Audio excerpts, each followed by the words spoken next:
लिओला जिथे जमिनीत पुरले होते ती जागा होती. मयुरी खाली दोन्ही गुडघ्यावर बसली. तिच्या डोळ्यातून अश्रू तर येत होते, पण ती रडत नव्हती. तिने त्या जागेवरून हळूच हात फिरवला. तुला माहीत आहे अनय, जेव्हा मी पहिल्यांदा लिओला पाहिलेलं तेव्हा तो एक छोटंसं इतकंसं पिल्लू होतं. आमच्या दोघांची ही अवस्था अशी होती की आम्ही दोघेही एकमेकांना पाहून खूप घाबरलेलो. मी तर तेव्हा त्या इन्सिडंटमुळे घाबरटच होते, पण लिओ त्याच्या घाबरण्याचं कारण मला समजलंच नाही. नंतर आंटीकडून समजलं की त्याची आई जिथे ज्या घरात राहायची तिथे त्याची आई गेल्यावर त्याचा त्या लोकांकडून नकळत खूप छळ झाला होता आणि त्यामुळे तो कुणाच्याही जवळ जायला घाबरायचा, अगदीच माझ्यासारखा. आंटीने सांगितल्यावर आणि त्याची दयनीय अवस्था पाहून मला त्याच्याबद्दल आपुलकी जाणवलं की त्याचं आणि माझं दुःख अगदीच सारखंच होतं. त्यानंतर आम्ही एकमेकांच्या जवळ आलो. त्याच्याशिवाय माझा दिवस सरायचा नाही. मी जेव्हा आंटीचं घर सोडलं तेव्हा तो तिथून पळून माझ्याकडे आलेला. माझ्या घरी मला आपलं मनाला जर कोणी होतं तर तो फक्त लिओ. ऑफिसनंतर जी घरी जायची ओढ असायची त्याचं कारण फक्त तोच होता. त्याचं महत्त्व माझ्या आयुष्यात तुझ्या इतकंच होतं. मी त्याच्यावरही खूप प्रेम करत होते आणि आज त्याला असं पाहताना खूप त्रास होतोय रे. मला नाही सहन होते हे. तू सांग ना, मी काय करू मी ज्याने मला तो परत मिळेल. लिओच्या जाण्याने मला आता पुन्हा तीच भीती जाणवायला लागली जी आई गेल्यावर वाटत होती. आज मी पुन्हा एकदा माझ्या जवळच्या व्यक्तींपैकी एकाला गमावलंय. आता तुलाही जर कोणी माझ्यापासून दूर नेलं तर मी जिवंतच राहू नाही शकणार. मयुरी बोलतच होती की अनयने गुडघ्यावर बसत रडणाऱ्या मयुरीला जवळ घेतलं. असं कधीच होणार नाही. मी तुझ्यापासून दूर कधीच जाणार नाही. जोपर्यंत हे श्वास चालू आहे तोपर्यंत मी सतत तुझ्या सोबत तुझ्याजवळ असेल. तू जरी मला म्हणालीस ना की अनय तू माझ्या आयुष्यातून निघून जा, तरी ते शक्य होणार नाही. मी कधीच तुझ्यापासून दूर जाणार नाही. यावर मयुरी काहीच बोलली नाही. ती बस लिओला जमिनीत पुरलेल्या त्या जागेकडे पाहत राहिली एकटक. बॉस. काही वेळाने एक कडक आवाज त्या दोघांच्या कानावर पडला. तसं मयुरी अनयपासून दूर झाली, पण तरीही त्याने तिचा हात मात्र धरून ठेवलेला होता. त्यांनी आवाजाच्या दिशेने पाहिलं तर आयुषच्या बॉडीगार्ड्सपैकी एकजण तिथे आलेला होता. बॉस, ते तुम्हाला भेटायला कुणीतरी आलंय. आयुष सर म्हणाले की तुम्हाला माहीत आहे याबद्दल. ठीक आहे, त्यांना स्टडीमध्ये वेट करायला लाव. मी आलोच. Okay boss. एवढं बोलून तो गार्ड निघून गेला. मयुरी, तू रूममध्ये जा. माझी एक महत्त्वाची मीटिंग आहे. ती संपली की मी तिथे येतो. अनय तिच्या गालाला हात लावत बोलतो. अनय, मी म्हणजे मला काही वेळ इथेच लिओजवळ थांबायचंय. प्लीज. अगं पण बरं ठीक आहे, पण मग तू रडून स्वतःला त्रास करून घेणार नाहीस आणि काही गार्ड्स इथेच अंतर राखून तुझ्याजवळ थांबतील तरच मी तुला इथे थांबू देईल. चालणार असेल तर बोल. हरकत नाही, चालेल मला. मयुरी बोलते तसं अनय एकदा काळजीने तिच्या डोक्यावरून हात फिरवतो आणि तिथून निघून जातो. मयुरी तिथेच खाली बसून घेत कसला तरी विचार करायला लागते. अनयला ठाऊक होतं त्याला भेटण्यासाठी आलेली व्यक्ती कोण आहे ते, पण आज त्याला अभिराजशी बोलून सगळं क्लिअर करून घ्यायचं होतं. तो लगेच स्टडीमध्ये गेला तर तिथे अभिराजसोबत आयुष आणि दद्दूही होते. दद्दू, मला यांच्याशी एकट्याने बोलायचंय. अनयने आयुष आणि दद्दूकडे पाहिलं. तसं ते दोघेही बाहेर जायला निघाले. दद्दू, आयुषकडे मला ती चिठ्ठी पाठवून द्या. 22 वर्षांपूर्वीची आत्याने लिहिलेली. अनय बाहेर जाणाऱ्या त्या दोघांना बोलतो. तसं दद्दू मान हलवत तिथून निघून जातात. आयुषही त्यांच्या मागे निघून जातो. अनय, मला आपलं बोलणं होण्याआधी एकदा मयुरीला भेटायचं होतं. मला काल काय घडलं ते समजलं आहे. आता ती किती दुःखी असेल हे मी समजू शकतो. प्लीज मला तिला एकदा भेटू दे. अभिराज अनयच्या निर्विकार चेहऱ्याकडे पाहत बोलता, जो त्यांनाच पाहत होता. नक्कीच, पण तुम्ही कुठल्या हक्काने तिचं सांत्वन करणार आहात ते तरी समजू दे मला. अनय गूढपणे बोलतो, जे अभिराजला नक्कीच समजलं नव्हतं. म्हणजे तुला नक्की काय म्हणायचंय? अभिराज गोंधळून विचारतो. मी गोल गोल फिरून बोलणार नाही कारण मला ते आवडत नाही.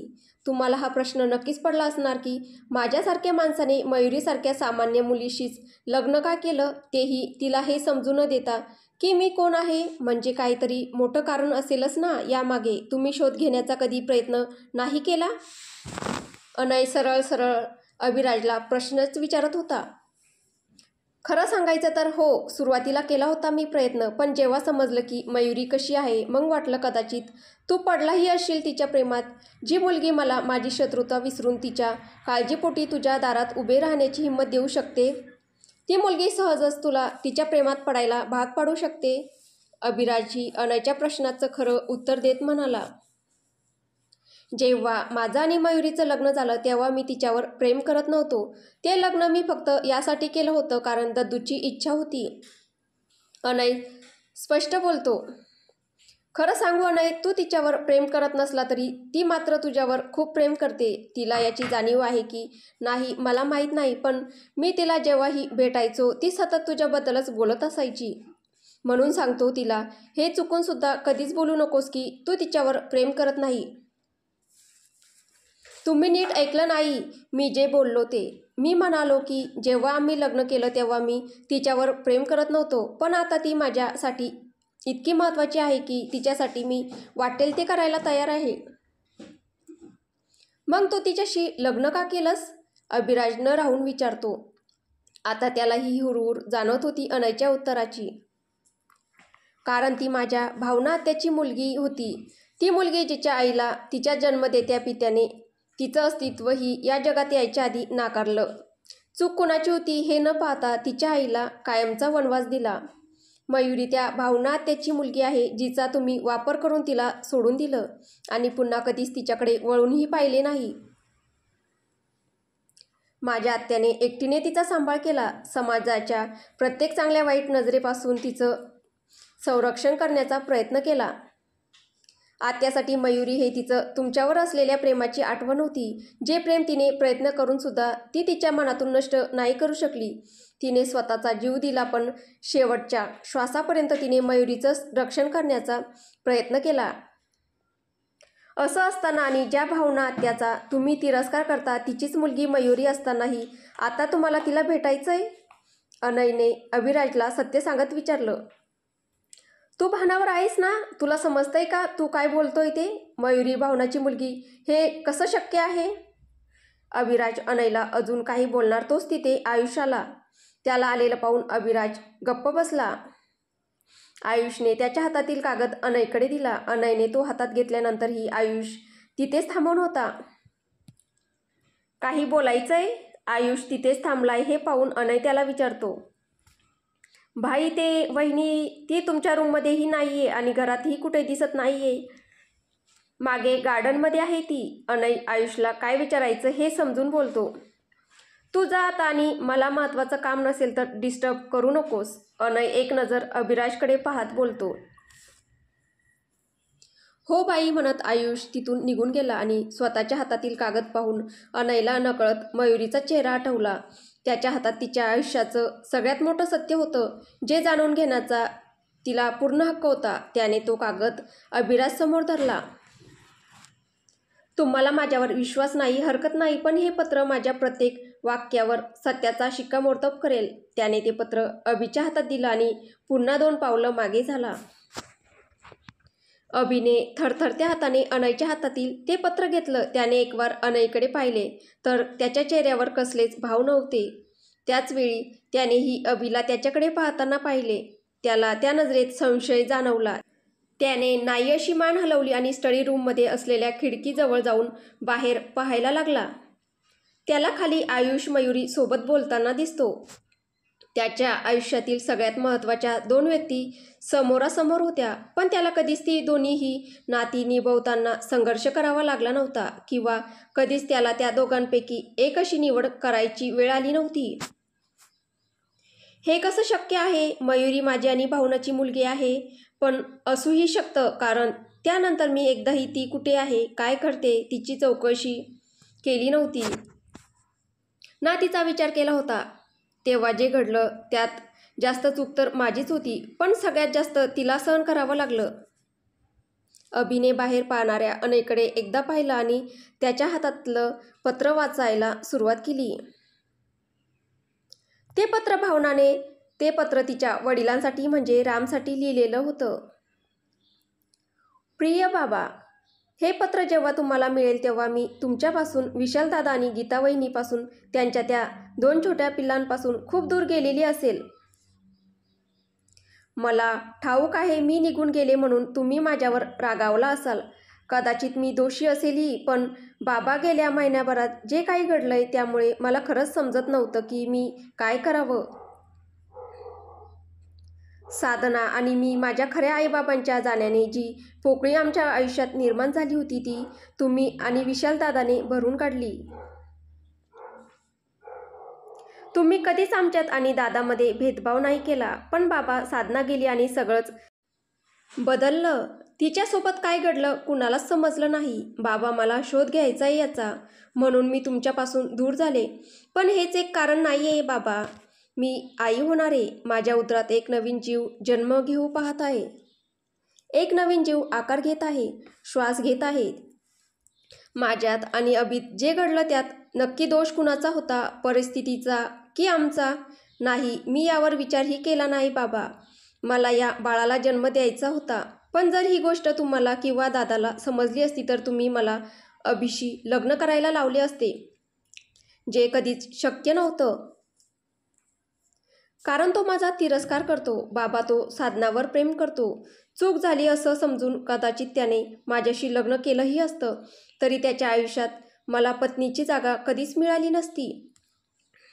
अनादर तो ती देऊही शकला नसता आणि स्वतःचा स्वाभिमान विसरून मीही हे लग्न करू शकले नसते. म्हणून मी तुमच्या सगळ्यांपासून दूर जाण्याचं ठरवलं आणि इकडे निघून आले. तुमच्यापासून दूर, खूप दूर. ठाऊक नाही आपली परत कधी भेट होईल, म्हणून काही आठवणी सोबत घेऊन चालले. तुम्ही आणि दादा माझी काळजी करू नका. मी एकदम ठीक आहे आणि माझं बाळही. बाबा, मला तुमच्याकडून अजून एक गोष्ट हवी आहे की तुम्ही कधीच अभिला माझ्या बाळाबद्दल नाही सांगणार. कारण माझी ही इच्छा नाही आहे की जो तिरस्कार तो माझा करतो तोच तिरस्कार त्याने माझ्या बाळाचा करावा.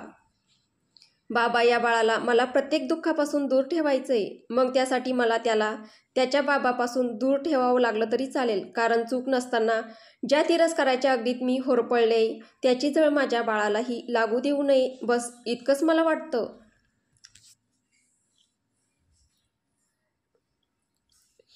मला माहीत आहे की तुम्हाला माझी काळजी वाटते, पण टेन्शन घेऊ नका. मी स्वतःची काळजी घेईल. खूप जास्त बोलले ना आज. पण बाबा, यानंतर परत कधीच मला तुमच्याशी बोलता येणार नाही हे म्हणून. दादा आणि वहिनीला माझी खुशाली सांगा आणि त्यांची व तुमची काळजी घ्यायला सांगा. तुमचीच भावना. अभिराजने ते पूर्ण पत्र वाचलं. त्याचे हात थरथरत होते. त्याने कधी कल्पनाच नव्हती केली की हे सगळं असंही घडू शकतं म्हणून. मयुरी त्याची आणि भावनाची मुलगी. अजूनही त्याचा यावर विश्वास बसत नव्हता. पण त्याच्या हातातील पत्र त्याला ओरडून सांगत होतं की हे पत्र त्याच्या सगळ्यात जवळच्या मैत्रिणीने लिहिलेलं आहे. भावनाचं अक्षर तो कधीच विसरू शकत नव्हता. मला भावनाला भेटायचंय, तो जवळजवळ ओरडून बोलतो. त्याच्या आवाजाने मयुरीकडे पाहणारा अनय भानावर येतो. तो वळून अभिकडे पाहतो. त्याच्या चेहऱ्यावर कसलेच भाव नव्हते, पण अभिसाठी कीव सहानुभूती दिसत होती. त्यासाठी तुम्हाला मरावं लागेल मिस्टर जाधव, अनय त्याची खिल्ली उडवण्याच्या स्वरात बोलतो. अनय, तुला सांगायचं नसेल तर सांगू नकोस, पण इतकी वाईट मस्करी तरी करू नकोस प्लीज, अभि कळवळून बोलतो. त्याने कधीच भावनाचा तिरस्कार केला नव्हता. बस त्याला तिला त्याच्या आयुष्यात येऊ द्यायचं नव्हतं, म्हणून त्याने तिच्याशी असलेले सगळे संबंध तोडून टाकले होते. पण आजही ती त्याच्यासाठी त्याची सगळ्यात चांगली मैत्रीण होती. त्याला हेही माहीत होतं की त्यावेळी तो भावनाशी जे काही वागला ते खूप चुकीचं होतं. त्याने तिला दूर करण्यासाठी तिच्या चारित्र्यावर संशय घेतला होता. हे माहीत असूनही की ती तशी कधीच नव्हती. जे कुठल्याही मुलीला दुखवेल असेच शब्द त्याने तिच्यासाठी वापरले होते. अभिचे डोळे भावनाच्या विचारानेच भरून येतात, जे अनयच्या नजरेतून सुटत नाही. अभिचं बोलणं ऐकून अनय उदास हसतो. काश की ही खरंच मस्करी असती, पण मी जे बोललो ते सत्य आहे मिस्टर जाधव. भावना आत्या या जगात नाही. 10 वर्षे झाले तिच्या जाण्याला. अनय उदास होत बोलतो. मग मयुरी ती तुम्हाला कशी सापडली आणि इतकी वर्षे कुठे होती ती? अभि काळजीने विचारतो. मयुरी कुठे होती, काय करायची हे जाणून घेण्याचा हक्क तुम्हाला नाहीये मिस्टर जाधव. माझ्या आत्याची तशी इच्छा होती. तिने तर हेच सांगितले होते की तुम्हाला हे कधीच समजू नये की या जगात तुमचेही एक मुलं आहे.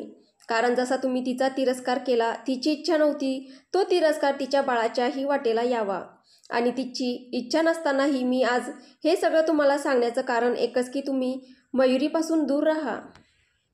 आता जेव्हा तुम्हाला हे समजलंय की ती भावना त्याची मुलगी आहे, त्यामुळे तसंही तुमच्या मनात तिच्याबद्दल तिरस्कार निर्माण झालाच असेल. बस आता तो मयुरीला जाणू न देता तिच्यापासून दूर राहा. तुमच्यामुळे ज्या लोकांनी भावना आत्याचा जीव घेतला त्यांची नजर मयुरीवर पडली. काल तिने तिच्या खूप जवळच्या माणसाला गमावलं. कुठे ना कुठे त्याला तुम्हीही कारणीभूत आहात.